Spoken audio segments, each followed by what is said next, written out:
Nunca voy a olvidar aquel día. Fue uno de esos trabajos que te marcan para siempre.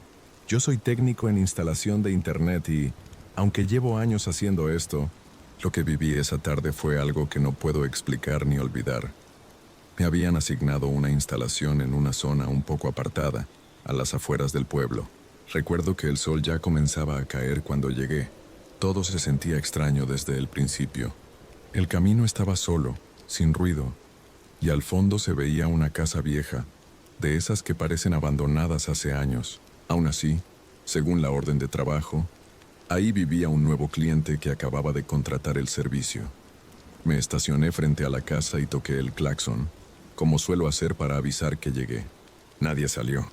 Me bajé del carro y noté que la puerta principal estaba entreabierta. Dije en voz alta: «Buenas tardes, vengo a instalar el internet».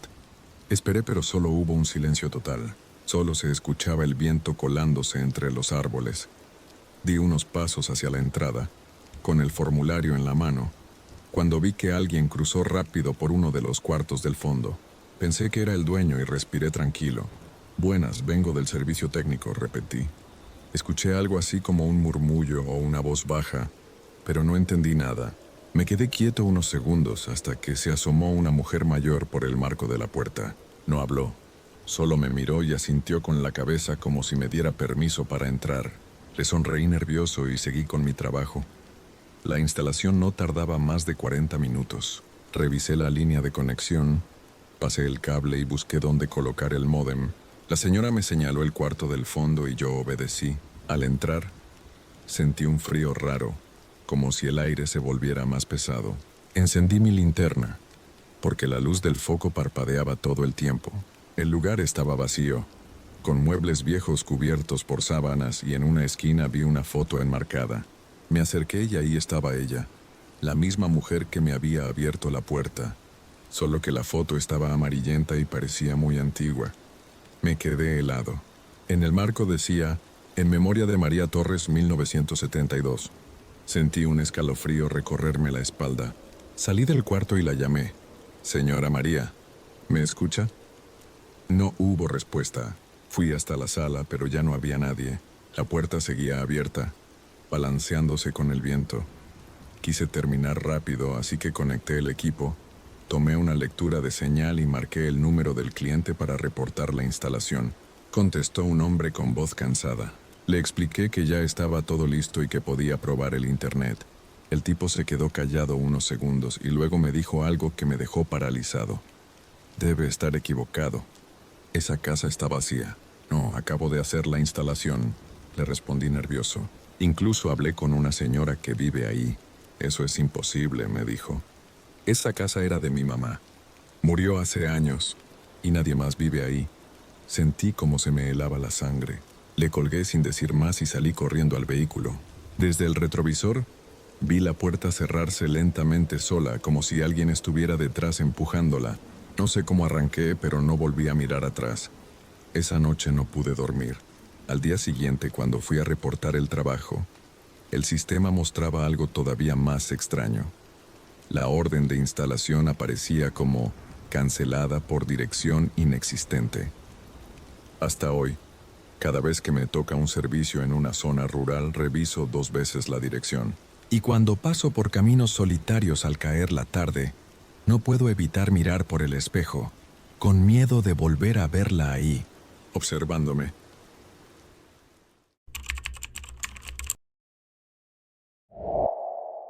Yo siempre pensé que esas historias de duendes eran cosas de los abuelos, cuentos para asustar a los niños.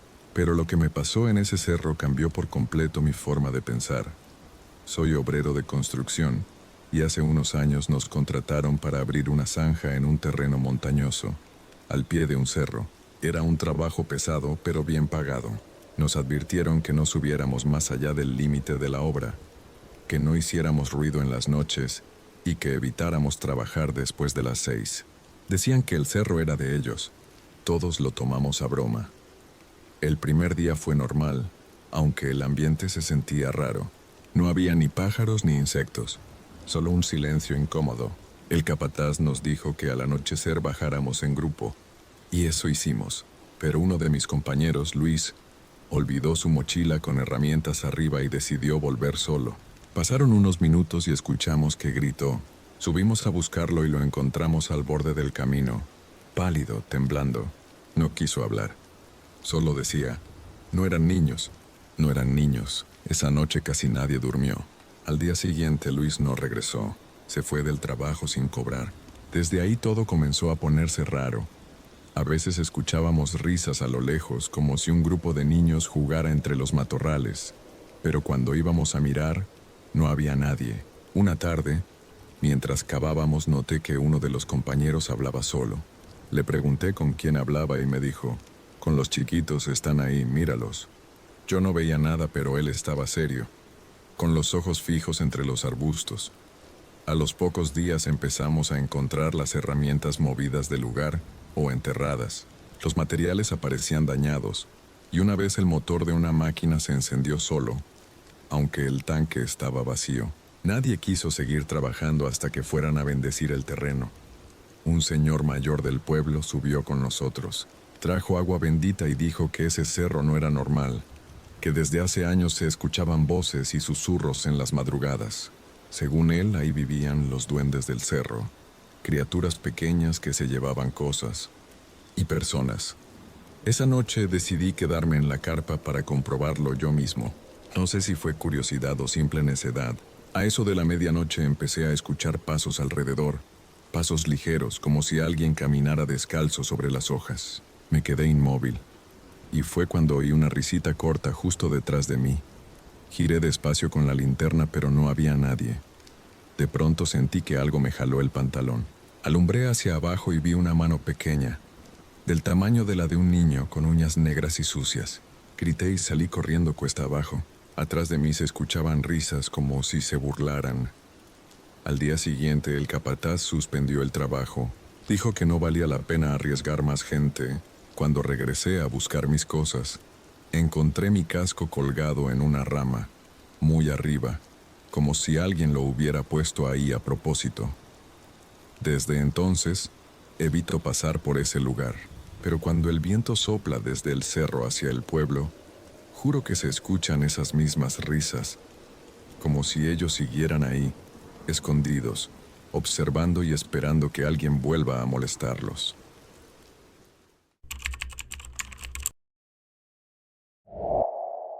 En el pueblo donde nací siempre se hablaba de El Silbón, pero yo nunca creí en eso. Pensaba que eran cuentos viejos para asustar a los borrachos que se quedaban hasta tarde. Pero una noche, cuando me tocó quedarme a cuidar el ganado en la parte baja de la quebrada, supe que esas historias tenían algo de verdad. Yo trabajaba en una finca que quedaba a unos 30 minutos del caserío. Esa noche el patrón me pidió que me quedara cuidando, porque en días anteriores algo había estado matando animales. Pensaron que eran perros salvajes, pero ninguno dejaba las huellas que encontramos. Eran pasos largos, humanos, pero descalzos. Llevaba mi linterna, un machete y una radio vieja para acompañarme. Al principio todo estuvo tranquilo. El sonido de los grillos me daba cierta calma, pero como a eso de la 1 de la madrugada, escuché un silbido. Era un sonido largo, triste, como cuando alguien llama desde lejos. Y lo raro fue que se escuchó clarito, aunque el aire estaba quieto. Pensé que era algún vecino o alguien pasando, pero el silbido se repetía, cada vez más cerca. Me paré con la linterna en la mano, y cuando apunté hacia la cuesta vi una figura alta, flaca, como de un hombre con sombrero, parada justo frente al corral. No se movía, solo silbaba. Grité, ¿quién anda ahí? Pero no respondió. El silbido volvió a sonar, esta vez detrás de mí. Giré tan rápido que casi se me cae la linterna. No había nadie. Lo más raro es que los animales empezaron a inquietarse. Las vacas se movían nerviosas y los perros aullaban sin parar. Sentí miedo, un miedo que me paralizó. Caminé despacio hasta la choza donde tenía mis cosas, y justo cuando iba a entrar, escuché que alguien susurró mi nombre, muy bajito, justo al oído. Solté la linterna del susto. Alumbré el suelo y vi algo moverse rápido entre los matorrales, como si gateara. Decidí encerrarme. Eché el pestillo y me senté en el suelo con el machete en la mano. Afuera, el silbido no paraba. A veces sonaba lejos y otras justo al lado de la puerta. Cada vez que se alejaba, sentía un pequeño alivio, pero sabía que regresaría. No dormí nada esa noche. Al amanecer salí corriendo hasta la casa del patrón. Cuando le conté lo que pasó, solo me miró serio y dijo, «Te tocó escucharlo. No todos lo oyen, pero cuando se aparece, siempre se lleva algo». Yo no entendí qué quería decir hasta que regresamos a la finca. Uno de los becerros estaba muerto, con el cuello torcido, pero no había sangre, ni huellas, ni nada. Desde entonces, cada vez que alguien tiene que cuidar esa zona, siempre va acompañado, porque dicen que el hombre que silba todavía ronda por ahí, llamando a quien se atreve a escucharlo solo.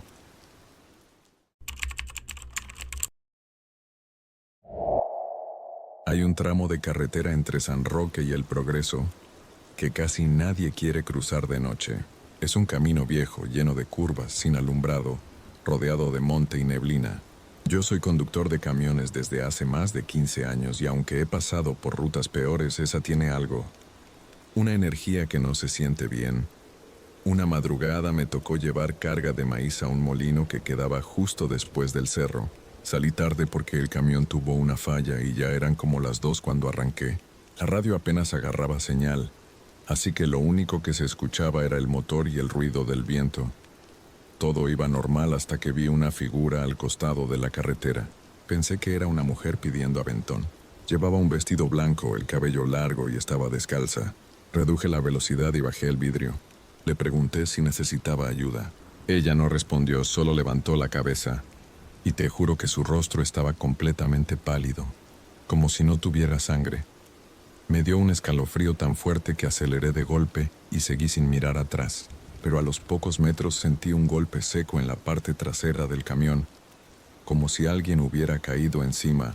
Frené pensando que tal vez la había atropellado. Me bajé rápido con la linterna y no había nadie. Revisé el suelo, los costados, incluso debajo del vehículo. Nada. Cuando me subí otra vez, el aire dentro de la cabina estaba helado. La radio empezó a emitir estática y escuché, muy bajito, una voz femenina que decía mi nombre. No sé cómo lo sabía, pero lo dijo claro. Sentí que el corazón me quería salir. Aceleré todo lo que pude, con las manos temblando en el volante. La neblina se hizo más espesa y apenas veía el camino. De pronto la vi otra vez parada en medio de la carretera mirándome. Giré el timón para esquivarla y el camión casi se vuelca. Cuando logré estabilizarlo y miré por el retrovisor, ya no estaba. Llegué al molino con los nervios destrozados. Uno de los trabajadores, al verme pálido, me preguntó si había pasado por el camino viejo. Le dije que sí. Me miró serio y solo dijo, «A varios les ha pasado lo mismo. Dicen que esa mujer era una campesina que murió atropellada hace años, buscando ayuda en la madrugada. Y desde entonces no ha dejado de hacerlo. Desde aquella noche juro que evito esa ruta. No me importa perder tiempo. Prefiero dar la vuelta por el desvío, aunque tarde 1 hora más. No quiero volver a verla ni volver a escuchar mi nombre en esa voz que no era humana».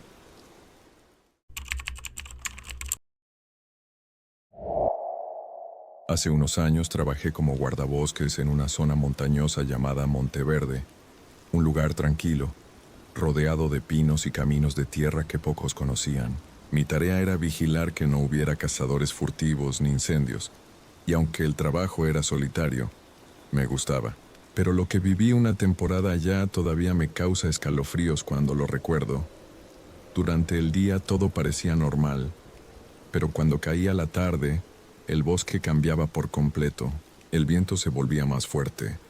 Los árboles crujían y a veces se escuchaban pasos entre la maleza, como si alguien caminara alrededor de la cabaña. Siempre pensé que eran animales, hasta que una noche descubrí que no.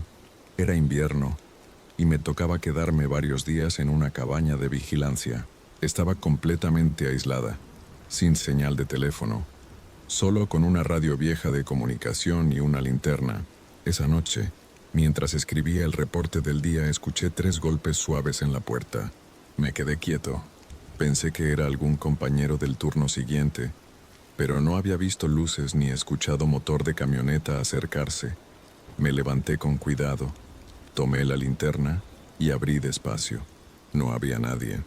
Lo único que vi fue una huella pequeña en el barro, como de un pie descalzo. Pensé que tal vez alguien del pueblo se había perdido, así que salí a revisar con la linterna. Caminé unos metros entre los árboles y escuché algo, una respiración fuerte, muy cerca. Pero cuando giré la luz no vi nada, solo ramas moviéndose. Regresé rápido a la cabaña y cerré con tranca. Esa noche casi no dormí. Cada tanto se escuchaban pasos sobre el techo, y lo más perturbador era que, cada vez que el viento golpeaba las ventanas, se oía una voz que decía mi nombre, como si alguien lo susurrara con enojo. Al amanecer bajé al pueblo a avisar lo que había pasado. El encargado se rió y dijo que a veces el viento hacía ruidos raros en el bosque. Me sentí ridículo, así que volví a subir para seguir mi turno. Pero las cosas no se detuvieron. Al tercer día, al revisar el sendero, encontré una especie de altar hecho con piedras y ramas, justo detrás de la cabaña. En el centro había un muñeco de trapo cubierto de tierra, con una cuerda atada al cuello. No sabía qué hacer. Lo pateé lejos y seguí caminando, pero desde ese momento el ambiente se volvió más pesado, como si todo el bosque me observara. Esa noche, mientras cenaba, escuché pasos otra vez, pero esta vez no eran sobre el techo, sino dentro de la cabaña. La radio se encendió sola y empezó a emitir un ruido estático, entrecortado como si alguien intentara hablar. Luego, entre el ruido, se escuchó una voz baja que dijo: «¿Por qué lo rompiste?». Se me cayó la cuchara de las manos. Corrí hacia la radio y la apagué, pero el sonido siguió como si viniera del bosque. Afuera, entre los árboles, vi una sombra moverse lentamente. Era pequeña, pero se notaba que estaba de pie. Me quedé quieto, con la linterna apuntando. La sombra se acercó un poco más, hasta que pude distinguir una figura de un niño, o algo parecido. Tenía la cabeza inclinada y los brazos colgando. Cuando di un paso atrás, la puerta se cerró de golpe. Golpearon las ventanas una y otra vez como si algo intentara entrar. Yo grité que se fueran, que no quería problemas. Después de unos segundos todo quedó en silencio. No escuché nada más hasta que amaneció. Apenas salió el sol, agarré mis cosas y bajé del monte sin mirar atrás. Le conté todo al encargado y me dijo algo que me heló la sangre. Hace años vivía una familia en esa zona. Su hijo desapareció jugando cerca del río. Lo buscaron semanas y nunca lo encontraron. Desde entonces nadie quiere quedarse en esa cabaña. Nunca volví a trabajar en Monteverde. Pero a veces, cuando sopla el viento fuerte desde esas montañas, siento que escucho otra vez esa voz preguntando lo mismo.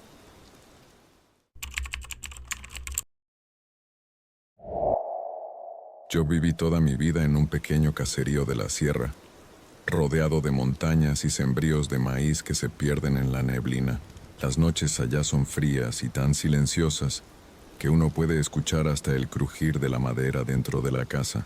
Pero hubo un tiempo en que ese silencio se rompía con un canto que nadie sabía de dónde venía. Todo empezó una madrugada de junio cuando mi perro comenzó a ladrar sin parar.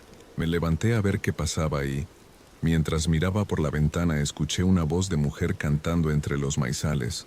Era una melodía lenta, como una canción de cuna antigua, y se oía tan cerca que me dio escalofríos. Salí con la linterna, pero no vi a nadie. Solo el viento moviendo las hojas del maíz. A la mañana siguiente le conté a mi madre, y ella se puso pálida. Me dijo que no saliera si volvía a oírla, porque hacía años antes de que yo naciera, una mujer desapareció en ese mismo terreno. La llamaban María la del Río, y según contaban, murió buscando a su hijo perdido en los cultivos. Algunos decían que su espíritu seguía vagando y que atraía a quienes respondían a su canto. Pasaron unos días sin que se oyera nada, hasta que un vecino, don Segundo, juró haber visto una figura vestida de blanco caminando entre las hileras de maíz con el cabello largo cubriéndole el rostro. Desde entonces, cada noche que se acercaba la cosecha, varios en el caserío escuchábamos el mismo canto, a veces acompañado de un llanto débil. Una noche, la curiosidad me ganó. Tomé mi linterna, salí al campo y caminé hacia donde se escuchaba la voz. Cada paso que daba, el canto se hacía más claro, más triste, hasta que la linterna empezó a fallar. La luz parpadeó y en medio de la oscuridad la vi. Una mujer de espalda con un vestido empapado y los pies descalzos llenos de barro. Yo no pude moverme. Ella dejó de cantar y giró lentamente la cabeza. No tenía ojos, solo un hueco negro en cada cuenca. Grité, solté la linterna y corrí de vuelta a la casa. Cuando mi padre salió a buscarme, el maíz estaba aplastado como si algo enorme hubiera pasado por encima. Desde esa noche, el canto no volvió a oírse, pero cada temporada de cosecha, al amanecer, las gallinas se inquietan y se escucha un murmullo entre los surcos, como si alguien estuviera tarareando la misma melodía, muy bajito, esperando que alguien se atreva a contestarle. Si llegaste hasta aquí, no olvides dejar tu me gusta y suscribirte. Eso me ayuda a seguir trayendo más relatos como este. Esto fue Fantasmanía. Nos vemos en la próxima historia. Buenas noches.